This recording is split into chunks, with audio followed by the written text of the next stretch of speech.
lungs taste the air of time blown past fallen sand.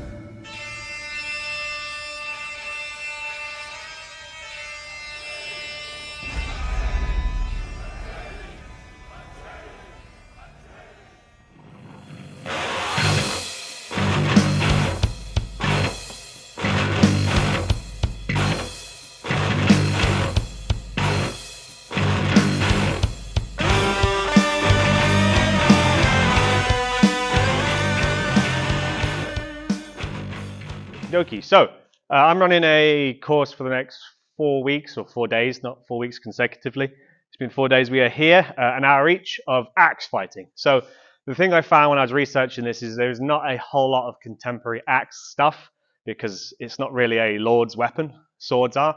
If the axe was being used, it would have been by sort of footmen, and no one really cares enough about them to have written treatises for them. So we haven't got great amounts. There's no furore for the axe or anything like that.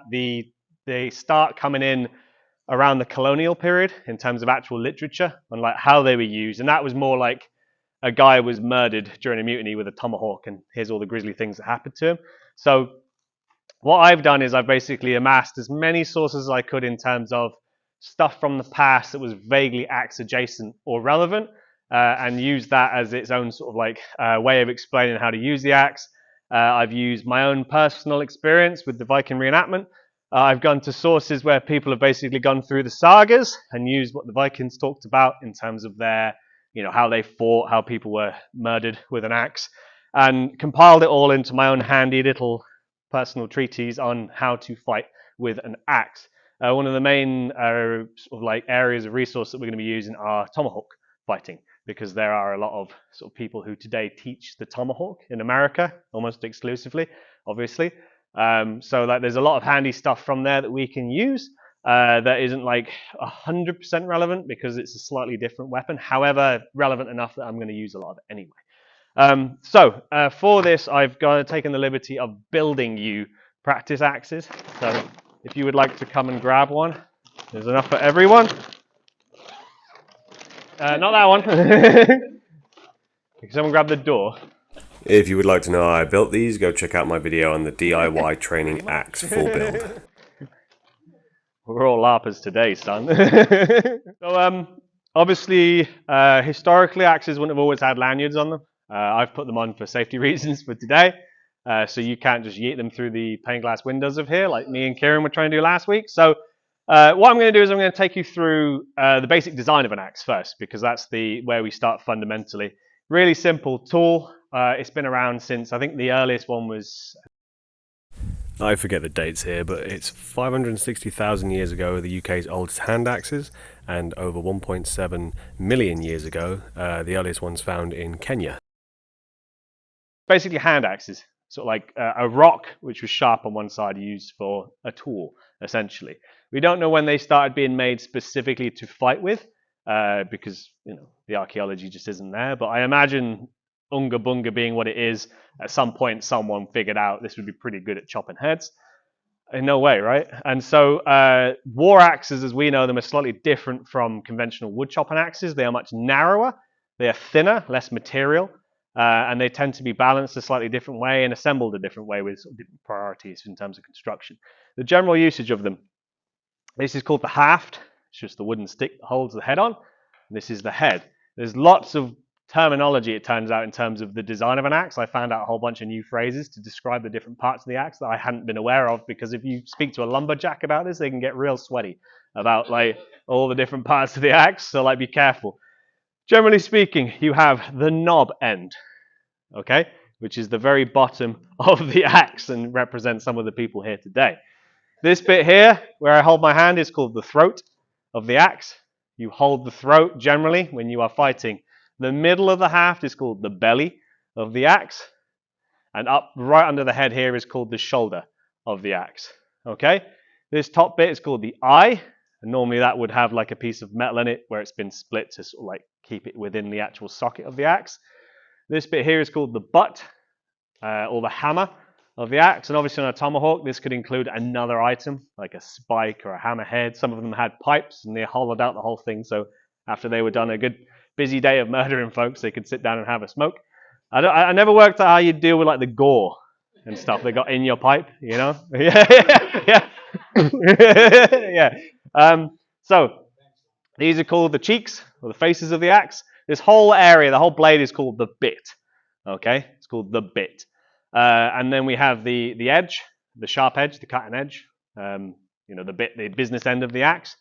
And then it's subdivided into the horn, which is the pointy top of the axe, and the beard, which is the bottom of the axe. And weirdly, these are called toe and foot for some reason. So we're going to go with horn and beard because it makes a bit more sense to me. You've got like lanjets, these sort of bits on the side, and they have other names as well. So other axes have different designs. This one has sort of like a slightly flared one, which helps with the structure of where the axe is actually hafted. Most of them, it's just a hardwood with a straight grain. You have different designs in terms of the shape. Mine is a teardrop. Yours are round because that's what the size of broom handle is. You also get square ones, especially on like medieval pieces, especially pole arms are square when you're using it, and it's like quite a hefty piece of equipment. And the angle is normally to help with hand alignment, especially like I think with a poleaxe it doesn't really matter because like they've got like a something on every single side to work with. No, exactly. Yeah, you getting hit with anything on a stick that long is going to be bad news for you. Okay, so that is the basic design of the axe. And if you purchase my book, available in here, I've actually gone through and listed all of the different axe head designs. So like the ones you've got are based on this one, which is based on basically a Viking Age war axe, which is based on a historical find. They were quite thin. And they were ubiquitous in the Viking Age. A lot of people used them. They were really, really popular. Everyone thinks about the sword, but the most popular weapons go in order. Shield, because that was a weapon, and it was used primarily in a fight to be the thing you attacked with first. Then it goes spear, then it goes axe. And then you have like all of the various ranged weapons, then probably swords, because they were so freaking expensive, not everyone could own one. Let's talk about holding it in terms of fighting. Throat grip. So this is your generic fighting position. Okay, you're going to be holding it here for the majority of the time when you are fighting. Belly grip also comes into play. Okay, this is in a particular distance of measure. You would use the belly grip, and you still use it the same way as you would at throat grip. However, obviously, this is for if you are closer, because you need to have that kind of the blade close to your hand so you can actually make those hits properly. And then the shoulder grip is essentially when you are as close as you can be, and it ceases to be an axe at this point. It's more like a punch knife. And you're using it differently. There's one other grip. Tomahawkists will tell you that this is a grip. I disagree. That's stupid. I can conceive of no real benefit to having a reverse grip. It feels a bit kind of like the I'm holding my sword upside down kind of a thing, But this one is. Okay? This is almost like a less than lethal option if you're wielding an axe. Okay? You have a baton with a bit of a handguard, And because if you hit them with this and they persist, you've got options. So these are your primary ones, and that's what we're going to be going over in just a sec. Now, there is a way to stand when you're fighting with an axe, and most of the way you stand with an axe is it comes because it is necessitated by how dangerous an axe can be to you personally. Okay, so especially when we're talking about tomahawk fighting, if they have a spike on the back, I normally fight like this, with it shouldered, which is fine. And when you have the weapon like ready to go, this is called the loaded position or loading position because you're loading it up to attack. Generally speaking, you hold it in your dominant hand, and on the side that you're holding the weapon, that leg is back. And this basically means that you are ready to go. You have your what's called your checking hand. Okay, your off hand, which would normally have a shield in it, this is called your checking hand. If you had anything else in it, it would still be your defensive hand. But this is what is going to basically interact with the other person in terms of grappling, keeping distance, trying to sort of cover up and protect yourself, but this is called the checking hand. Is what we're going to refer to it in terms of terminology. You have your axe loaded. Now, I use it like this, which is fine. The axe is nice and broad. It's wider than my actual head is, so I'm not going to really do much mischief to myself when I'm doing this. And I'm confident with doing that because I've done it a lot. Now, the way you're supposed to hold it is like this, off the hip. Okay? The reason for that is, if this had a spike on the back of it, or if in the middle of the fight you'd accidentally inverted the axe, if you're holding it near to yourself and the person strikes at you, they can push your own blade into you. And if you imagine there's a spike on the back, same issue. On the shoulder, especially when you see guys who are like, hey, I'm unboxing this really cool tomahawk today. The amount of times they cut their t-shirts on their shoulder because they put it too close to their arm and go, well, that was close. And I'm like going, yeah, it was, buddy. Yeah, so like, you got to be careful with these things because like with a sword, because it's like a long blade, you have to sort of like put it on yourself and draw. And you have to like really like hit yourself with it to do much damage. Placing it on yourself and it being hit into you, it doesn't bear the same risks as things like an axe, because the whole purpose of an axe is chopping wood. So imparting force into a much smaller area on a blade. So the whole design around this is making a really difficult job chopping through a whole damn tree much more mechanically easy for a human being who can't do it on their own. So the design of an axe, when you think about it, it's actually like more pounds per square inch than a sword, because a sword is a straight blade. So that whole piece of sword that's hitting you is hitting you there, whereas with the axe, it's curved. And in the same way, the scimitars and cavalry sabers and things like that cut as they go. Axes are the same. It's a much smaller area. You think of like the crescent of an axe hitting you, the actual area that's making the impact is much, much tinier. So that, and that, as well as being like weighted from behind, and the actual shape of an axe mean that mechanically you're doing a lot more leverage. So like the actual point of impact is there to the point of like where you're actually swinging it from. So you've got a lot more mechanical force going into a chop than you would initially think. So they'd be quite dangerous to you. Obviously, you've got lots of areas on the axe you can snag onto yourself. So etiquette in terms of how you stand is kind of important just to keep yourself safe. So, go for it. Yeah, you're hiding it behind your shield. Exactly that, yeah. Yeah, no, there's definitely a bunch of reasons outside of safety to do that. Keeps it free away from you. Keeps it away from your enemy as well. Like here, like someone can reach and grab that if they're fast enough. Whereas out here, they have to reach all the way past my body. And they have lots of opportunities to do away with it. The other thing as well is that it doesn't telegraph where you're going to attack from. Like here, I'm definitely attacking your upper openings, unless I lean down and attack your leg. I can't really attack that opening because I have to lift the axe and then move across my body and attack low. So from here, you're attacking anywhere, literally anywhere. You can do any attack on their entire body from this position. You can even hook into the groin from there. You can hook to the left side, right side, anywhere. Okay, you can thrust, you know, you can do almost pretty much any movement you'd like to do with an axe from that position. So it's nice. Other benefits, moving between grips, transitioning between grips. So like if you are closing in on a person, you decide you need to get a bit, you know, like a better grip, you would drop it to belly, and that's literally just letting go and let it slide through your hand. That's nice and easy, and you can go all the way down to shoulder doing that. And it feels quite menacing as well, because like if you're coming at a person, you go, they're like, oh shit,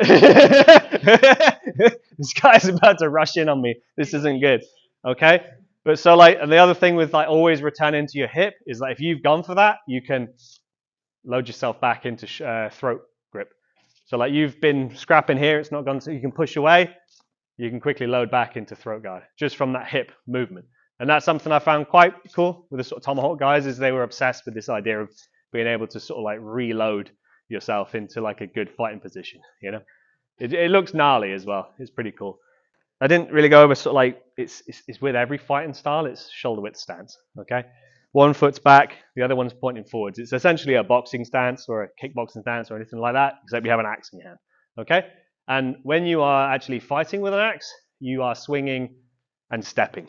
Okay, and that's the whole thing with like loading up for the actual speed of the strike and the power of the strike. You need to step. You can attack like that, it just doesn't have the same force, okay? And obviously, like if you're in the correct measure, you're not going to be close enough to actually hit them from there. You're going to need to step forward so you're in measure to attack, and then you can retreat back to where you're safe. Kieran, can I borrow you for a sec, mate? You're my wound man. So, places to hit a person with an axe. Pretty much the whole body is an option. Places to hit a person to win a fight. Spread them. So, spread the legs. Nice. Obvious places. Crossing the head, okay? Essentially, Matt Easton has an excellent video where he talks about accounts of people being killed with tomahawks, and there's lots of things about Native Americans taking you at the temple with the blunt, to sort of like, and they would then crumple and drop. Was the assessment. There's one of a guy getting snuck up from behind and chopped in the skull with the axe, and the guy survived somehow and had time to run with the axe in his head to go and tell the captain what happened, and then the person got arrested. Okay, but I think, yeah, captain, look what happened to me. yeah. Well, he collapsed and then he lingered for 5 days. Not a good time. So you're attacking the head. Obviously, the same with swords. Any injury to the forehead is going to bloody your eyes, and you have a real issue. Okay, axe fighting is pretty vicious, as much as the whole purpose of this is wanton murder. There's not really we don't fence for sport with an axe. We are fighting to the death. So you want to make him good and dead. Hit with an axe is slightly different from a sword. You haven't got thrusting capacity, so you cannot like entirely pierce a person. So your thrusts are going to be like specific areas to make them even worth executing. So let's go with chops first. Chops, temples obviously, and that's crosses as well. So it's a cross cut across the face, nice and easy. And then the neck. Now this is my number one target area is your neck, because if I hit you in the neck with an axe, you done. It's no more fun for you. So chopping the neck is really like useful. Clavicles. Person can't swing an axe if their arms don't work no more. Okay, fairly obvious. And with the arms, obviously big muscle structures, and hands as well. Plenty of hand sniping and axing, and then you can stay well away from the person and defang them, as they call it, which means aggressively chop their fingers off so they can't fight you no more. Okay, so that's hands. Armpits. Excuse me. Cutting up into an armpit, there's nice nerve clusters on there. If you cut deep enough, there's arteries, okay? But I defy you to find someone who can get chopped in the armpit and carry on duking it, It's not happening. So that deals with the upper portion of the body. The only other thing I would say is with the horn, thrust to the eyes, bad news. Thrust to the face generally, bad news. And the throat specifically. Hack them to pieces. Hack them to pieces. Because if you hit them with an axe in that general area, the fight is already on your side. Torso. We have natural body armor in terms of... You can put your arms down, thanks. Obviously, the sternum, you ain't going to... Unless you freaking... But then you're not getting the axe back because it's going to be stuck in there, okay? So not recommended. The ribs slant slightly. So like a completely horizontal strike, so likely to glance off a rib. So the sort of recommendation is sort of like upward strikes. Okay, like this, both sides. Same for the belly. This is called raking, when you sort of essentially drag the very edge of your blade across the person. That's more for cuts. Raking as well you can do with sort of a backhand. The idea isn't really cutting here, it's sort of dragging the point across someone. Sorry, it's rubber there, you're good. Scraping forehead, okay, causing scratches, causing bleeding, causing issues. So uppercuts here, and cuts in this way, especially if you come to the side, that's fine. Legs, vital target, thigh, inside thigh, if you're a particular dickhead. Groin. Okay, bad news. And then obviously in the middle of the fight, thrusts to the belly area and the guts are going to be disconcerting, potentially not lethal, but bad news regardless. It's hard to move around when your abs have got holes in them. And that, assuming you're fighting the person face on, is everywhere you would want to strike. Obvious places if you spin around are back of the head, neck, things like that. So cutting a person isn't dissimilar from swords, and we still use the openings, upper openings and lower openings. But when we're talking in terms of like fighting a person, if you cut them in the pectoral muscle, like, yeah, that's going to disable their arm. But if they are fighting you actively and you've hit them in, bearing in mind that's his left arm, he's still got a blade free to attack me with. So like most of what we do here is the idea of whenever you are engaging, and if you just go into a stance, if I'm fighting him, I should never just attack and then hope for the best. It should be a case of, if he's attacked me, I've done something to ward off his weapon before attacking him. Or at the very least, he's attacked me and I've moved out of the way before throwing my attack. Because otherwise, I'm basically attacking him, potentially getting my weapon stuck in him or his clothing, and his weapon is still free. And I've found a lot of times when we're grappling, if I'm busy sort of like trying to hit you, I'm not as necessarily focused on where your weapon is, and I can get into trouble there. And if you react too late, you can't put an arm up in time and you get hit. Thank you, Kieran, for being my wound man. Now, grips. How to actually hold it so you don't harm yourself. Temptation with this is going to be pistol grips, like that. Okay? Nothing wrong with that. So, no, not like that. Not dainty. I can't even hold mine like that. So, pistol grips. Okay, perfectly fine, especially at range. If you're here, you could, if you lean forwards, catch someone with the very tip with a pistol grip. It's fast, it's neat, and it does impart quite a lot of force. However, it's not the best in terms of like longevity. It hurts your wrist. Okay, you will get strained wrists over time, and you have the potential for sort of popping a ligament while you're doing it. Especially as soon as the axe is weighted differently to a sword, it's not accommodating for your biomechanics. it's a heavy object. And these are obviously made of rubber and foam. They're not going to wield like a real axe. And the chances are it's going to be a lot more top heavy. And if you've ever used a sledgehammer or anything like that, if you pistol grip a maul, you're going to really hurt your arm. Okay, so the way you actually fight is with a hammer grip, which we obviously don't normally encourage in sword fighting and things because it's a bit more like you want to have that range. But this is how you normally fight. And the idea here, can I borrow you, Jake? So if you just stand here, if I can attack him like that, that's perfectly fine. But if we're stood here, which is sort of like fight and measure, he can hit me, I can hit him. The idea is with a step, I can step in and I can hit him with that just fine. Plenty of force, plenty of power, and I can hit him pretty much anywhere. And as long as I keep my wrist straight, I'm imparting just enough force. I'm presenting the full head of the axe as opposed to the tip. Because it's the other thing with a pistol grip is if you miss time, you're only really hitting him with that upper portion here. Whereas with that hammer grip, you're basically punch cutting into the person with the entire axe head, which is, devastating, to say the least. And so that's how I really want you to attack, is there. So like you start from here, and the idea is you step and you cut using a straight wrist hammer grip, nice and solid. Okay, with the idea is you're presenting the axe head and hitting them with it there, as opposed to using it like you're using the tip of a sword to sort of like thrust into a person. Okay, I'd say most of the time for thrusting, when you're actually thrusting with the axe, pistol grip's good, unless you're nice and close, and then you can just keep a straight wrist. But most of the time when you're doing and actually delivering a cut, it should be with that hammer grip. Okay, now shoulder.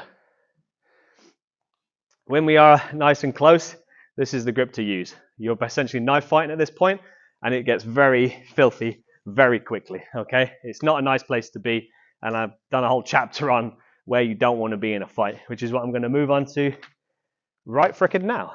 So, we talk about 3 different types of measure. We have close, half, and full. Full measure, or an out of measure, which isn't a measure at all. It's just not being in the fight, okay?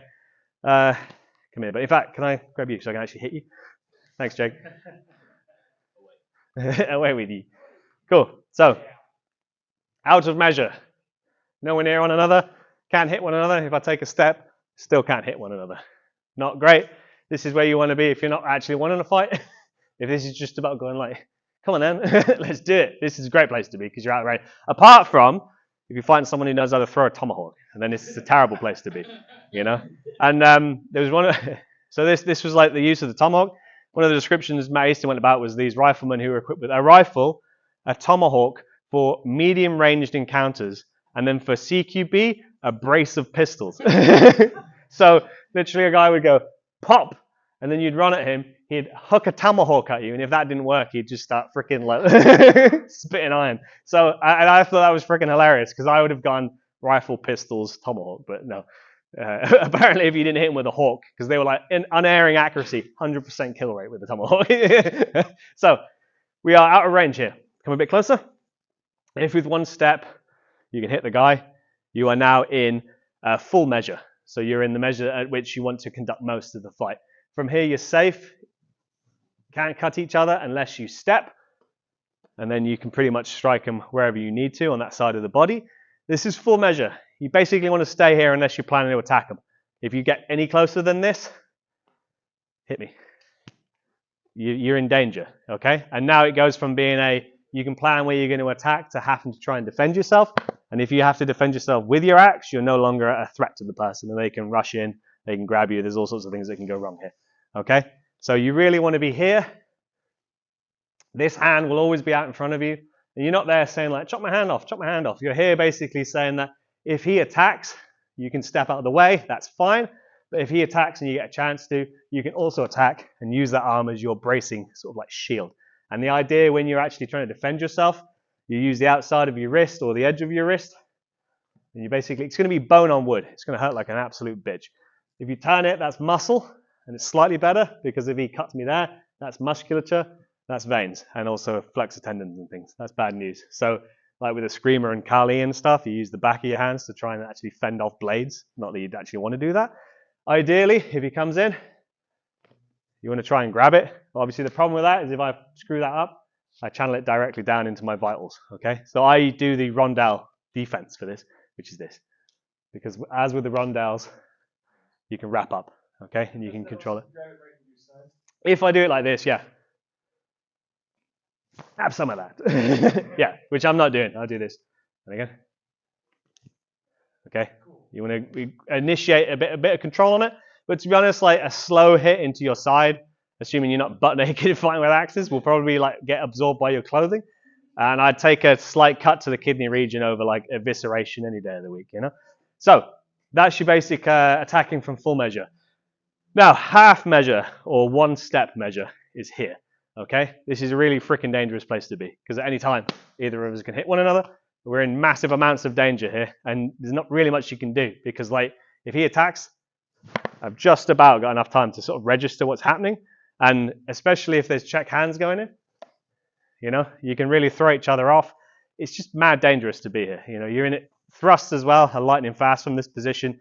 It's a very dangerous place to be because you've got nowhere to go. And if you step away, if he stepped, you're still in measure. You know, you literally have to take 2 steps to escape the situation. So if you've entered here, you are committed to the fight, and you shouldn't be here unless you are planning to throw hands. Okay, so like if you are here, you are fighting, and there's no discussion about it. Okay, you need to be very careful, very wise.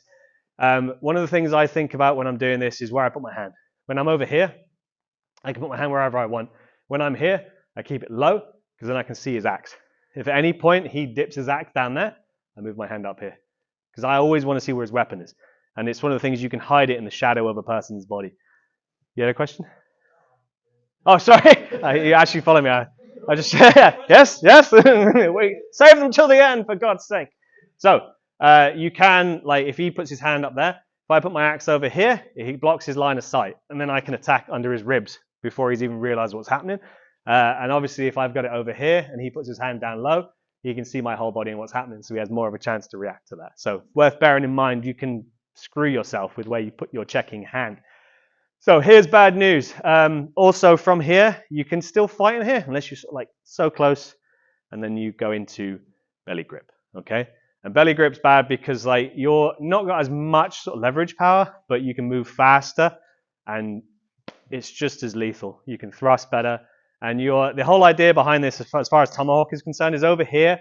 Even if you miss, you're good. And if you miss that way, it's going to hit somewhere. But if I'm here and I throw a hit like that, I can lose my axe. He can disarm me just by sort of like biomechanics and things, you know? And I'm not likely to actually hurt him very much because I'm hitting him with a haft. So with this, I'm much more likely to get that hit in. And that's all it is a distance thing, is you're dropping it to belly grip so that you can attack close like that, okay? Now, this one. This is grapple or close. And you don't want to be here because this is bad, all right? So here, if we're in the position where you can put a hand on one another, it's not ideal, okay? It's gotten vicious at this point, and we're in a situation where you're essentially just fighting with knives, and it goes as pretty much as well as you'd expect. One thing to bear in mind, like when the way it's taught, there's this lovely, I think he's Swedish guy, who like he's really nice and soft spoken, but he's got eyes like a shark. You know, he's like one of those dudes who definitely kill people for a living. And he's got a great seminar, and when he was fighting like this. And I was like, okay, he's checking, he's parrying. And he goes, yes, it's parrying, but it's so that if my axe gets stuck in his body, I can push it and pull it out again. And I was like, holy shit. So when you're fighting, you throw a cut and you push your hand forward to try and intercept theirs. The added benefit is if you've embedded it somewhere, you can push them and pull it back out again. So when you are fighting with an axe up close, you're essentially throwing cut, check, cut, check, cut, check. Okay? The only time that you wouldn't do that is if you're out of range enough that you can throw a cut, followed by another cut, without having to throw that check in. You're too far away to use your checking hand at this point anyway. But when you are in this stance here, when you're in that half measure, that other hand's going to be used a lot just to stop him from attacking you back. Okay? You're going to be using that hand a lot, and it will get cut. If you're in a sharp axe fight, you're going to bleed.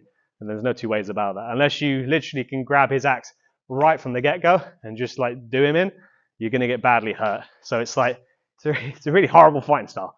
You know, it doesn't give you much in the way of like, hey, I reckon I could be skilled enough to do this. Because it's like any idiot can swing a hammerhead at you, you know? And it just means that the techniques get really utilitarian and vicious and brutal after that. So, that's all I've got in terms of writing. Should we do some hitting?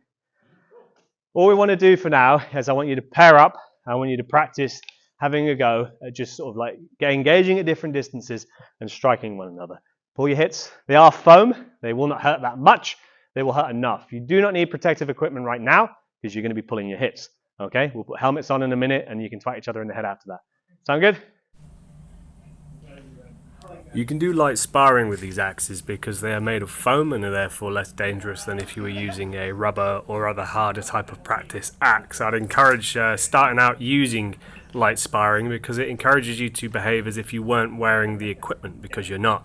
Your head is not covered up and your hands aren't covered up, and you become acutely aware of how vulnerable your body parts are in actual bladed combat. And so as long as people take it nice and slow and they're not actually trying to hit each other, you can run through all of the various types of attacks and things you've learned in this lesson while still keeping yourself safe.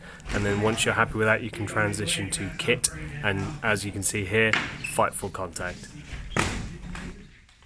Thank you for tuning in to my axe seminar. If you enjoyed this, please stay tuned because I will be doing one of these every week for the next 4 weeks with a view to having a full curriculum available for your viewership for free on my channel. If you enjoy what I do and my content, please check out my other videos. If you haven't already, please like and subscribe. And I'm setting up a Patreon, which is new. So if you like my stuff so much you fancy throwing me a little bit of beer money, that would be very much appreciated. Links for all this will be in the comments. All in all, I think the axe is a great weapon to practice and use because it is a utilitarian tool. It is quite a fun weapon to train with. It does all the things you'd expect a decent weapon to do, but it's almost a more realistic thing to learn to do, because in a crap has hit the fan situation, you are much better off with an axe than you are lugging a sword around with you. So maybe learning to use it before the apocalypse might just be something worthwhile doing. I hope you've enjoyed watching. Tune in next time, and long live the fighters.